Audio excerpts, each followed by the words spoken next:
नमस्कार. आर के ॲग्रो या यूट्यूब चॅनलवर आपलं पुन्हा एकदा स्वागत. आज परत एकदा आपण फणसाच्या बाबतीत बोलूया. फणसाची शेती कशा पद्धतीनं परवडणारी आहे हे आज आपण या ठिकाणी फणसाच्या बाबतीत बोलणार आहोत. हे बघू शकता की हे 1 वर्ष वयाचं झाड झालेलं आहे. मागच्या वर्षी याला आपण लागवड केली होती आणि याला फणसाची सुरुवात झालेली आहे. आता हे बघू शकतात की याला फणसं लागलेले आहेत. हे फणसं इथं या ठिकाणी लागलेले आहेत, हे इथं लागलेले आहेत. परत या ठिकाणी सुरुवात झालेली आहे. म्हणजे आता हे 1 वर्षाच्या झाडाला कमीत कमी 6 ते 7 फळं आपल्याला या ठिकाणी दिसायला मिळतात आणि परत त्याची सुरुवात पण दिसायला लागली. याच्यामध्ये आता हे इथं फणस तयार होईल, इथं फणस तयार होईल. म्हणजे एका वर्षाच्या तुलनेमध्ये आपण जर बघितलं की किमान 10-15 किलो तरी याच्यावर फळ होईल, पण 10-15 किलो याला झेपणार नाही याच्या हिशोबाने. त्यामुळे आपल्याला यातली काही फणसं कट करावं लागेल. 1-2च आपण याची फणसं याच्यामध्ये ठेवूया किंवा किंबहुना नाही ठेवूया. कारण झाडाचं वय जर बघितलं तर ते पूर्णतः अजून मॅच्युअर्ड झालेलं नाही. त्यामुळे पहिले 2 वर्ष फळ घेण्याचा मोह शक्यतो टाळावा. बाकी 3ऱ्या वर्षापासून याला फळ घेण्यास काही हरकत नाही. याच्यानंतर आपण आपलं एक मोठं झाड, आता पाठीमागे हे फणसाचे झाड आहेत, हे बघू शकता आपण. एक आपलं 6 वर्ष परिपूर्ण झालेलं झाड, आता त्याला फणसं किती लागलेले आहेत हे आपण लगेच बघूया. तर बघा, हे 6 वर्ष पूर्ण वयाचं फणसाचं झाड झालेलं आहे आणि याला आपण फणस बघू शकता की किती याला फणस लागलेले आहे.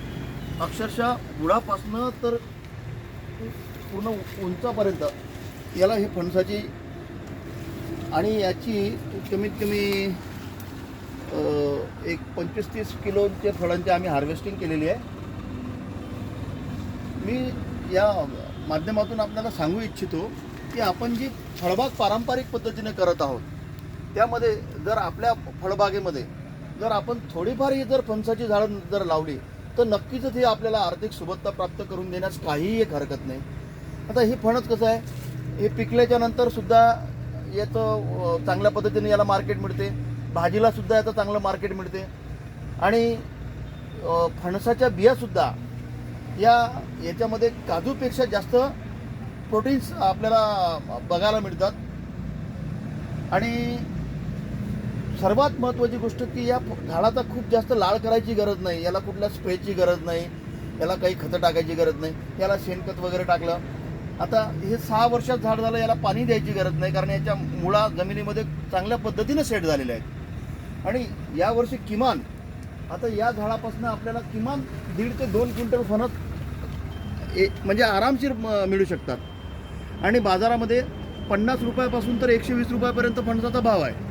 आता हे एक जर फळ बघितलं तर आता या फळाचं वजन कमीत कमी 4 ते 5 किलो झालेलं असेल. याचं वजन 3 ते 4 किलो झालेलं असेल. ही हार्वेस्टिंग करण्याच्या जवळ स्टेजमध्ये आलेली आहेत. ही इथं सुद्धा आपण याला आता हे हार्वेस्टिंग करण्याच्या स्टेजमध्ये आलेले आहेत. वरती बघू शकता, आता थोडासा अंधार, आभाळ असल्यामुळे थोडासा अंधार आहे, त्यामुळे थोडंसं आपल्याला दिसणार नाही. बाकी फणसाची शेती खरोखरच एक फायदेशीर अशी शेती ठरू शकते आणि ठरत आहे. फणसामध्ये बऱ्याचशा जाती आहेत. प्रचलित जाती कापा आणि बरका आपल्याला माहीत आहे, पण फणसामध्ये किमान 200 जाती आहेत असं आपल्याला निदर्शनात आलेलं आहे. तरी सर्व माझ्या शेतकरी बांधवांना पुन्हा एकदा आम्ही या माध्यमातून विनंती करतो की किमान आपण आपल्या बागेमध्ये फणसाची थोडीफार झाडं लावून आपण निश्चितच आपण आर्थिक सुबत्ता प्राप्त करू शकतो. कृपया आपल्याला हा माझा व्हिडिओ आवडल्यास त्याला लाईक करा, शेअर करा, सबस्क्राईब करा. नमस्कार.